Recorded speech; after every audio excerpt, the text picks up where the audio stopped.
2025 সালের মহাকুম্ভ প্রয়াগরাজে অনুষ্ঠিত ত্রিবেণী সঙ্গমে, গঙ্গা যমুনা সরস্বতীর এই সঙ্গমে শুধুমাত্র একটি মেলা নয়, এ যেন মহামানবের মিলন তীর্থ। দীর্ঘ 144 বছর পর এই সংযোগ এসেছে এবং এই প্রয়াগরাজে মহাকুম্ভে বহু দেশ বিদেশ থেকে মানুষ এসে উপস্থিত হয়েছে এবং সঙ্গমে তারা স্নান করছে।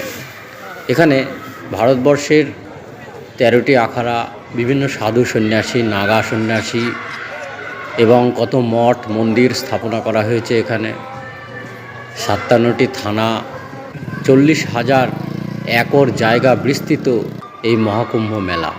এখানে রয়েছে অনেক খাবারের ভাণ্ডারা, মানুষের থাকার জন্য নিঃশুল্ক ব্যবস্থা এবং যাতায়াতের সুবিধা, কত কিছু। হর হর গঙ্গে।